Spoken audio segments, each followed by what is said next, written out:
Айылбанк қана. Айылбанк Айылбанк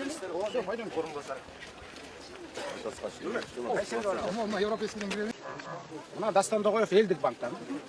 Бул иши болсо Нурдин Айылбанктан.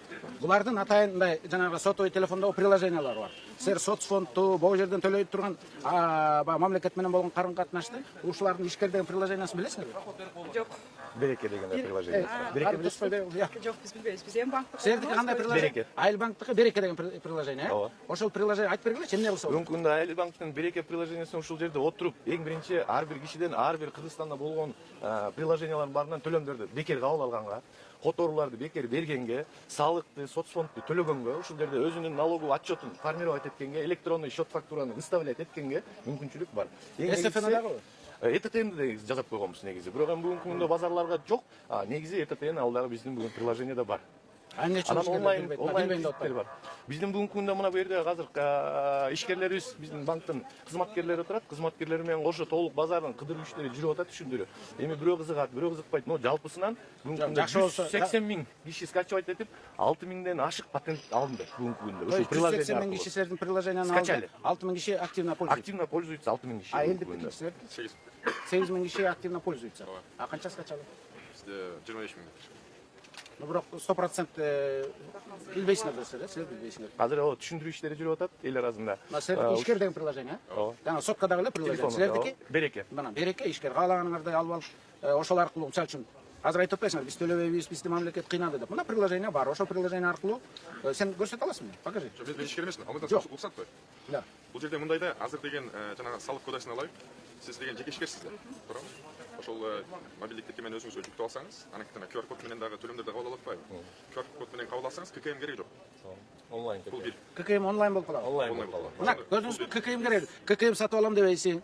ККМде кантип мына свет жок, ток жок, ККМге шарт жок деп көп наразы болуп атпайбы? А так сиз TikTok көрөсүзбү? Көрөсүз. Бош убакытта ошону карайсыз. Соцсеттерде отурасызбы, Инстаграмдарда? Отурасыз. А ошол сыяктуу эле нерсе да. Жоопкерчилик соодада деле болуш керек. Мисалы үчүн ошол приложениени алып, ошол жерден соцфондду төлөп, салыкты төлөп, электрондук ККМ, онлайн ККМ. Биздики да Кыргызстан банктын М-банкынан ошо электронный эле төлөп атабыз.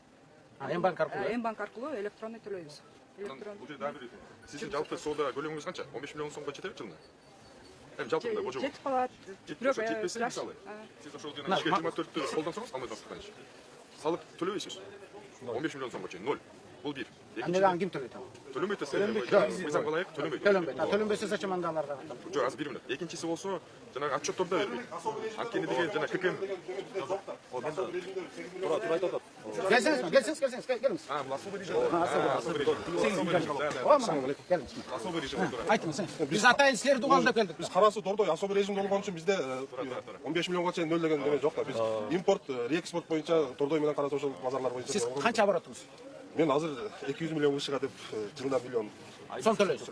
Айына 83 миң төлөйсүз. Жылына миллион сом төлөйсүз. Анан ушул приложенияларды билесизби?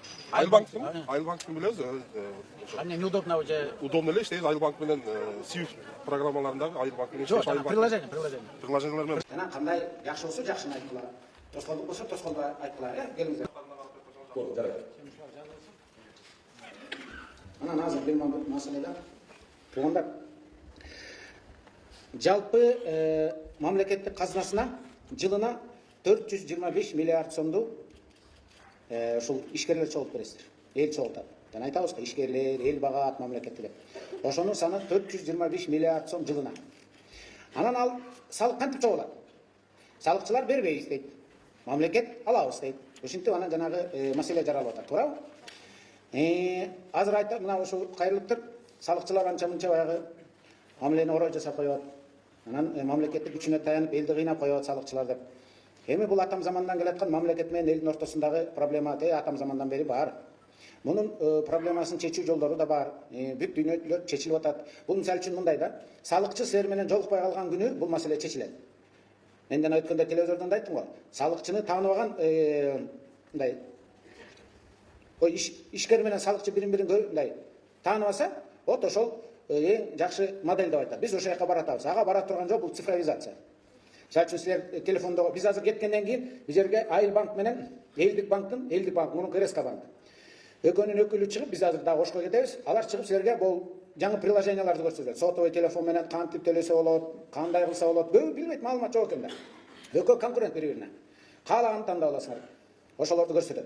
Ошентип ушул цифровой формат. Силер салыкты мисалы үчүн приложение менен төлөп калган маалга келгенде, силер өзүңөр отчетту берип, салыкчы өзүнүн компьютеринен эле, кабинеттен эле көрүп калып, бир тревожный сигнал келсе эле, выпадение болуп калды, товар келип атат, бирок почему-то салыгы түшүп кетти болсо, ошондо гана барып текшерет.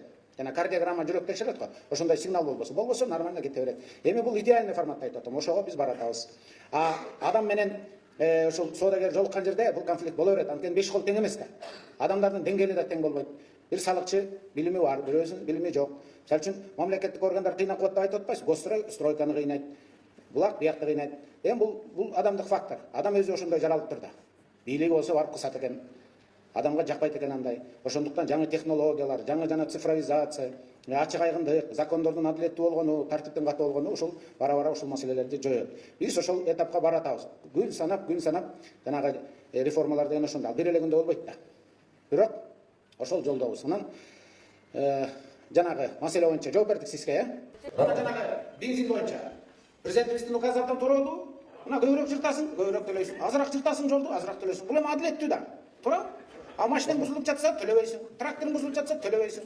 Жазында жер айдасаң гана төлөйсүң, анткени бензин жагасың. Кышында тракторуң токтоп турат, төлөбөйсүң. Адилеттүү эле да. Туурабы?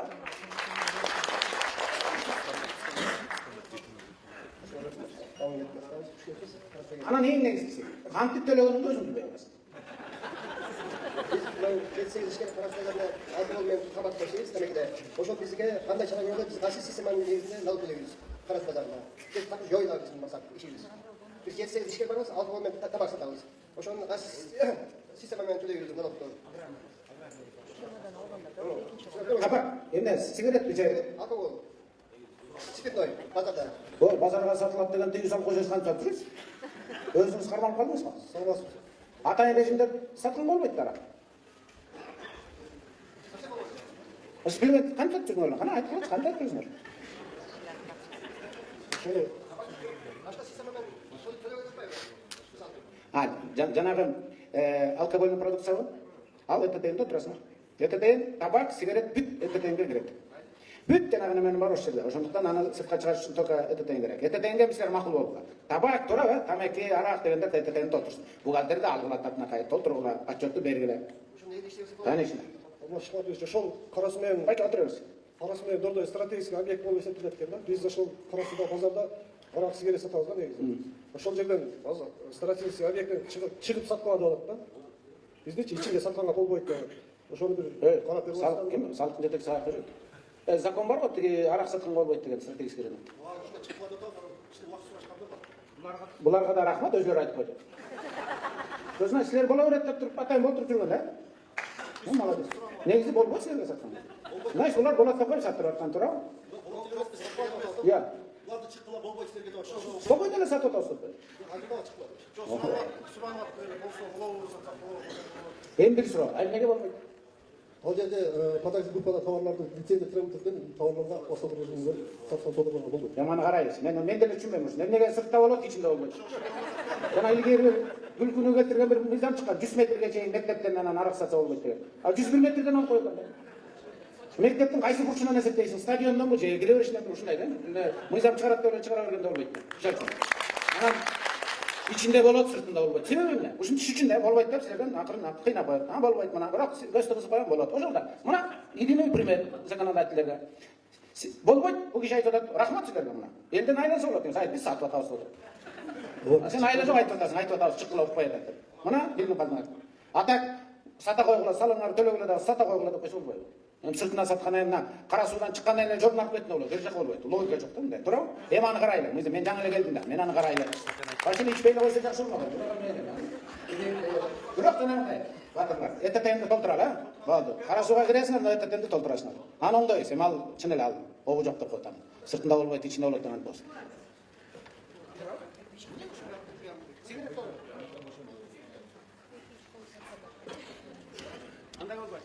Бул маселе боюнча мен силер тараптан. Бирок ал мыйзамга барабыз. Анан парламентке барып, спец ушундай базарларда деле сатыла берсин деп айтканда колдоп койгула, макулбу? Так, анда мындай кылалы туугандар. Сизге сөз берели. Анан бизди сапар карады. Анткени бизди күтүп атат тиякта. Биз Элдик банк, Айыл банк. Суда понимаетесь? Экөө азыр силерге өздөрүнүн продуктусун айтып, жана мындай приложение, мындай функциялар бар деп. Силерге бул пайдалуу, урматтуу туугандар. 5 мүнөт күтүп койсоңор бул пайдалуу силерге. Өзүнүн орусунан угасыңар. Бирөөсү ушул Дастан Догоев деген эң күчтүү айтышчыларыбыздын бири. Так, сиз айтыңыз. Жыйынга катышуучулары Алмамбет Насырханович. Азыр биз мындай ички насыл боюнча бирок мына карасуу базардын негизги стратегический объект болгондугун издеп жаткан базар Өзбекстан менен чектешкен да. Азыр биз мисалы бир мына Ош логистикте күчөмүн баскысында. Анан бизде кээ бир учурларда Өзбекстанга Кытайдан Кыргызстан аркылуу Өзбекстанга барып, кайра келген товарлар бизге арзан түшүп алат да. Мындай растаможкасы ошол эле налогу жалпы жанагы системасына билет да. Biz ошол эле товарды Кытайдан импорт кылып алып келгенбизде ал бизге кымбат түшүп калган. Ошон үчүн ушул бир аз мындай өзүнүн иштеги 2 миллион эле кара бербей, сыртка рынокко карасак, себеби кошкулар Кыргызстан карасуу базары болгон эмес. Азыр өздөрүнө бизден арзан барып жатат. Андактачы. Наоборот, биз алардан сатып алганбыз, бизге кымбатыраак түшүп калган. Система мындай экен. Эгерде ручка келсе, ручканы мынтип жасат экенсиңер. Ручка, анан кызыл, көк, кара, кыска, узун, жоон, ичке ушундай да болот. Темир, пластмасс, ушинтип баягы атпай чөппайдын баарын жазып силерди кыйнаган ошондой. Атак жөн эле мындай жөнөкөй да, констовар. Же мындай түшүндүңөр, ошондуктан бул упрощение деп коет. Ошондой кирет учетко. Бирок жана сиз айтып атпайсызбы? Жаңы бир товар чыкса, биз өзүбүз эле кошуп коелу деп. Эмеге чыгып калган андай болбойт. Анткени анда сиз жакшы адамсыз, мен ишенем. Бирок бир кыл келип туруп баарын жаңы кылып салат ал. Мына уруксаат берди, ал баягы аргандай болот да. Жакшы ой менен жасайсың, анан башкалар пайдаланып кетет да, бардак башталат. Анда товар жок эле бүт эле жаңы товар болуп калат. Ал ага болсо моюнсунуш керек. Макулбу? Мына өткөндө жөнөкөй нерсени гана жөнөкөйлөштүрөлү. Сүйлөгөндө деле жөнөкөй жакшы да, туурабы?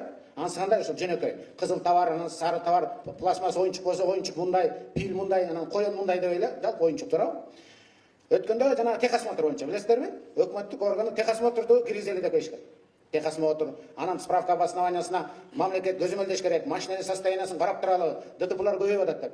Президентибиз окуду дагы долбоорду, сразу айтты, мен каршымын тиги техосмотрго деп. Анткени ар бир адам өзүнүн машинесин, өзүнүн коопсуздугун бизден жакшы ойлонот. Эмне мамлекет деле барып эле ошол адамдын жанынан дагы биз мамлекет барып, ал жерде коррупцияны неме чыгып кетет. Бирөө техосмотр ачкан станция ачат. Бирөө карабай туруп эле техосмотр тура берет. Акча бер, техосмотр акча бер. Же ошону подъемниктен көтөрүп, шаровойн, анан кольцолорун, анан пыль, анан карданын текшерет. Мен көрө элекмин андай. Мына жанагы жөнөкөйлөштүрүү деген ошо. Ар бир адамга өзүнүн машинесин өзү карайт. Согласен, жанагындай баланча жылдан баштап эски машиналар таксовать этпесин деп койсо болот. Эми чын эле калдыраган машина таксовать этсең ал эшик кырылып кетсе эмне болот? Пассажирин түшүп калса, туурабы? Ошондуктан жаңы машиналар деп, бирок техосмотрду элге бериш керек. Мына жөнөкөйлүү деген ошондой. Бирок мамлекеттик органдар кандай экен? Жазып келе берет экен. Мындай кылалы, гайканы биягана мурайлы, биягана мурайлы деп. Жанагы сиздин маселе боюнча биринчи жөнөкөйлөнүштү туура, бирок жаңы товарга өзүбүз киргизебиз деген ал уже аша чапкандык. Ага болбойт андай. Экинчи жолу. Унутуп калсыңдар. Айт давай. Асыл режим боюнча Микрофон берчи. Асыл режим боюнча ар ким өзүнүн разницасына оборотуна карап тандап алат да, 20 миллион, 200 миллион киши деп. Буну мисалы биз бытовой техника менен иштейбиз да. Биздики стандарт средний баа 25 000 сом. А биз үчүн ал уже Енді қанша болады? 1 сомбу? 1 сомду кене өйтүп берип коет экен. Мә, мына жана байка айтканда арак сатам дегенде, артыңа мә, не жалко, керек болсо 3 сом берем деп беришем болот экен да. А жанагы миллиард тапкандар, алар 10% миллион сом да. Тиян карап эле, миллион сомду кантип берем? Бербейм деп жатып алышат экен. Уягын түшүрөлүп тиян. Бирок логика ушу мен ушуну түшүндүм да. Канчалык карапайым болгон сайын төлөйт экен бейшара. Аны 10 сомдон 1 сом төлөп атпайбы депчи. А биякта болсо миллиард, миллион төлөп атам, миллион жалко деп. Сен тияңды ойло да. Зато киреше кирип атат. Кудай куткылсын, төлөйлү. Туурабы? Салык деген баарына бирдей. Ошондой да. Так что ушу жалаң ушу азайталы дегендер силер эмес. Ушу крупныйлар да. Азайталы. Анткени тияңын эле ойлой берет экен чыгаша жагын. Кирешени ham ойлогула. Так, анан экинчиси адилет болуш керек. Ал Кудайга да жагат, ошол салык, соопчулук, больницаларга барат. Соопчулук дейт го. Ошо соопчулук мечитке бергендей эле. Так, анан ошон үчүн дагы биз мамлекеттик саясатты ошол нукка буруп атабыз. Крупныйларды көзөмөлдөйлү. Карапайым өзү келет. Арак сат сөз айтып коет. Ой, мен сатып атам деп. Так что ошондой. Макулбу, жакшы тургула, биз кеттик. Көрүшкөнчө сак саламатта болгула. Ден соолукта болгула. Абылкасым Халмазматович, Карасуу мамлекеттик салык кызматынын жетекчиси болом. Негизи экономиканын салык топтолду. Ошо Карасууда канча салык жылына топтолот? Анын канча пайызын Карасуу базарында иштейт? Карасууда 2024 жылдын 24 жылдын апрель айынан июль айына чейин бул АТР деп реформа жүрдү. Анын эсебинен где-то бир айына бир 38 миллион налог бизден да кыскарып кетти. Ал шаарга кетип калды, Ош шаарына. Ошону алганда дагы биз өткөн жылдын деңгээлине жеттик. 2 миллиард 200 миллион тегерегинде талап топтодук. Буга чейин кара суу базары патент менен иштеген мезгилде бир жылда 92 миллион 96 миллионго чейин бир жылдык салык жиналган. Азыр 6 айдын ичинде особый режим менен өзгөчө режим менен 110 миллион акча жиналды. Көп темп рост 169%. Жакшы эффект берди. Ошол бир жылда 192 миллион берсе, азыр биздин расчеттор боюнча бир жылда кара суу базары 196 миллион акча берет. Ушул этетен ушул салыкка өзгөртүү могулар бирдемде таасир этиши мүмкүн мисалы? Алар таасир этет. Кичине элдердин колдонуу тартибинде жеңилдиктер болот, жөнөкөйлөштүрүү болот. Ал этетен сөзсүз бюджет образующий товарларга сөзсүз прослежка керек да. Өсөт. Ошо этетен болуп пайдаланганыбыздын эсебинен ушул жылдан жылга биздин чогултканыбыз өсүп келатат да.